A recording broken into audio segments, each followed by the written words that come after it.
Hello guys, welcome sa ating munting channel. Pag-usapan natin kung paano tayo gagawa ng liquid potassium fertilizer, no? Guys, gamit tong ating balat ng saging.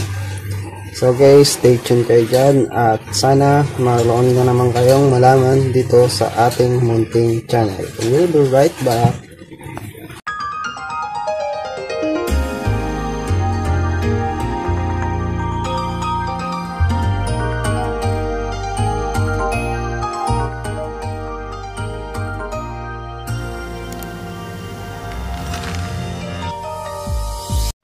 So guys, nagbabalik tayo sa ating munting channel.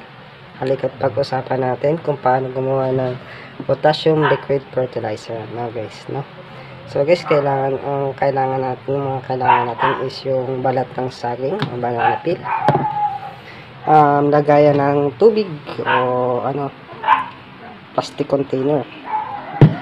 At yung ating banana peel. Bali guys, kailangan yung gayatin yung banana peel hanggang sa maging maliit.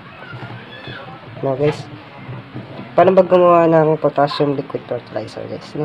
Bali itong banana peel is ibababad natin to sa plastic container. Ayan guys, lagay natin yung banana peel o balat ng saging sa ating plastic container.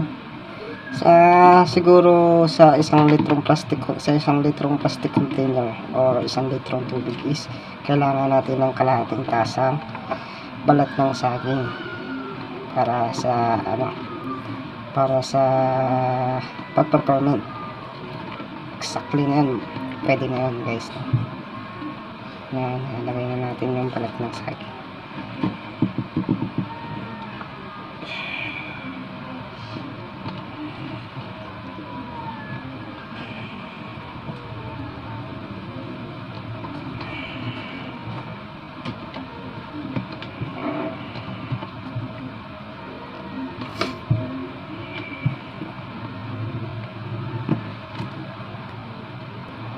Yan guys, bari nailagay na natin lahat yung banana peel o yung balat ng saging.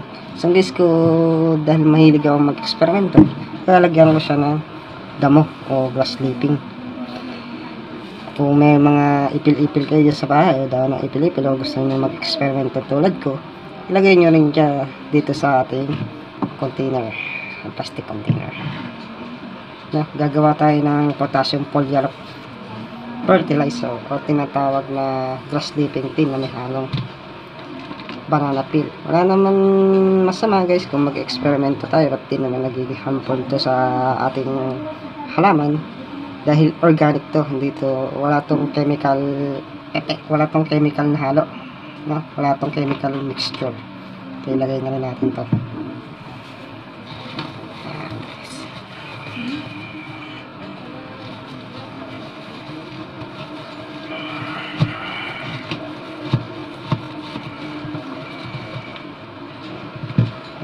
Ang mga damo guys, yung mga damong ligaw o yung sinasabi nating grass clipping is mayaman sa nitrogen.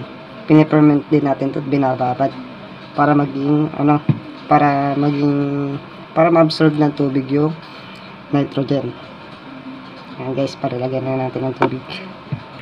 Ayan guys, bali nalagyan na natin ng tubig yan at ating na siyang takpan. So guys, ang minimum na fermentation process natin is 2 to 3 days. Kung gusto niyo na matagalan na gamitan, maaari niyo rin siyang ferment ng mas matagal, yung maximum na 1 week. Okay, guys. Kasi sa fermentation method guys, mas matagal yung pagpo-ferment natin ng ating ingredients, mas maganda yung quality na makukuha natin. Ayan guys, bali ko muna siya ng 3 days. 3 days natin siya i-ferment dito. Ayan guys. So guys, pag-usapan natin yung 3 main nutrients na kailangan ng halaman. Guys, ano ba yung 3 main nutrients na kailangan ng halaman? So guys, ito yung phosphorus, nitrogen, at potassium. So guys, punta tayo sa phosphorus. Guys, si phosphorus is protectant ng halaman. Kailangan ng halaman ng phosphorus upang maprotektahan ang sarili niya sa mga sakit na maaaring dumapo dito. So guys, ang pangalawa guys is nitrogen. Si nitrogen guys is kailangan ng halaman para mapanatili ang lunti ang dahon at tumutulong upang mapadami ang bunga ng halaman at mapanatili ang malusog na bunga nito. So guys, ang last natin is potassium. Si potassium guys is kailangan ng halaman para sa kanyang photosynthesis. Tumutulong din ito upang mapatibay ang mga sanga nito at dahon. So guys, punta tayo sa ating experiment. So guys, pag-usapan muna natin yung grass clipping fertilizer. So guys, si grass clipping fertilizer is mayaman sa nitrogen content. Paano ba gumawa ng grass clipping fertilizer? Sa paggawa ng grass clipping fertilizer, binababad o pinaferment natin ang damo, saha ng saging, o katawan ng saging at dahon ng ipil-ipil. Ito ay mayaman sa nitrogen na kailangan ng halaman. So guys, sa experiment natin guys is nagbabad tayo ng balat ng saging o banana peel. At sinamahan natin ng damo na siyang magiging kombinasyon ng potassium at nitrogen. Sa aking opinion naman guys, sa pagbababad o pag-ferment ng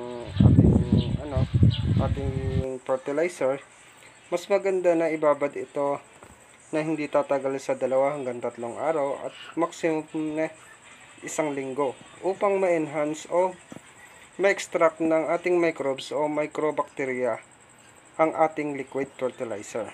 So guys, hanggang dito na lang ako. Sana may natutunan kayo sa ating video. Huwag nyo rin kalimutang mag-subscribe para sa ating future videos. Salamat po sa panonood.